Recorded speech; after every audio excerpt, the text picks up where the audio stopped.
nếu mà các em có trèo cây hay trèo núi trèo đồi hay là bơi suối tắm là các em phải đúng không? Thì như vậy thì khi em bắt mẫu thì em bắt các em phải bắt cẩn thận. Đấy, với lại bây giờ ở đây nó là khu nghỉ nữa, đây là các em trắng hoặc màu đỏ không đúng nhỉ? Đấy chính là phải quan sát vào hoa, đúng nhỉ? Đấy chúng ta quan sát vào hoa, chúng ta quan sát màu sắc hoa khác nhau. Ví dụ như hoa cúc chẳng hạn, đúng nhỉ? Để chúng ta nhìn thấy là lá nó rất là giống nhau, cũng lá xẻ thì chia thì thế nhưng mà hoa nó khác hẳn nhau, đúng nhỉ? Đấy vậy chính vậy.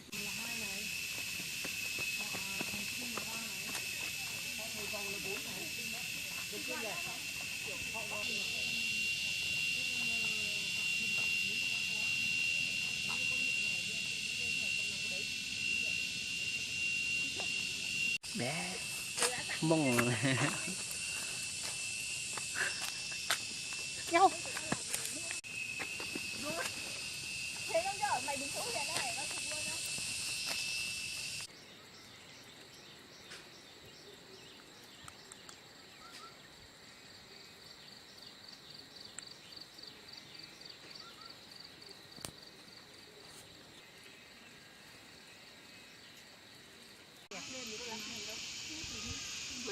Nãy giờ vẫn nhìn thấy nhà của mình lá này.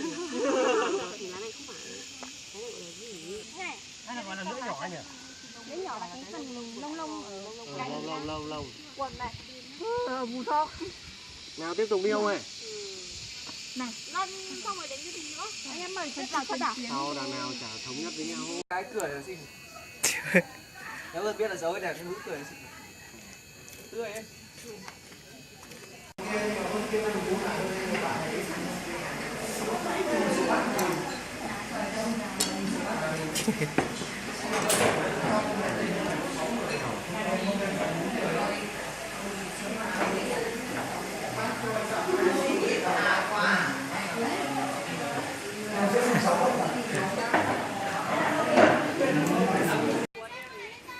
Đây là đèn Bà Chúa Thượng Ngàn.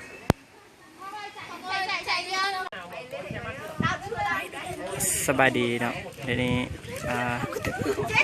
มื้อนี้เป็นมื้อที่3ของการไปฝึกงานเนาะได้ลงธรรมศาสตร์จุดนี้เป็นจุดสูงสุดของอยู่ภูตามดาวเนาะ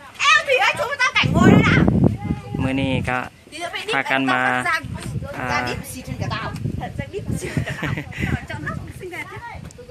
นี่ก็เป็นทางขึ้นเนาะขึ้นมาประมาณ 2,900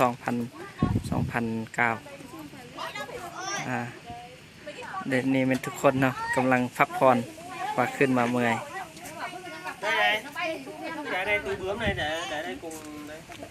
สิคูณอัพไบโอโลจี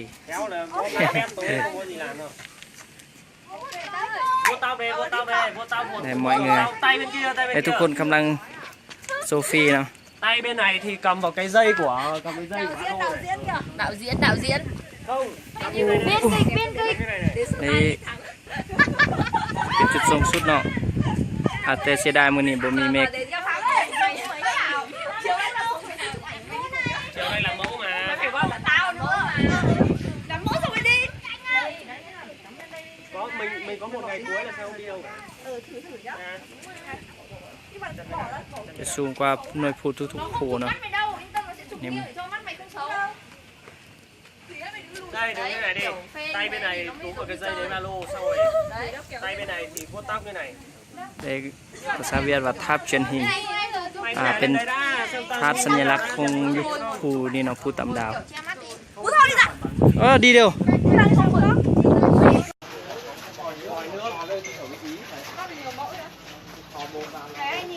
mày có sang chụp đen nhỉ? Đã đen vậy.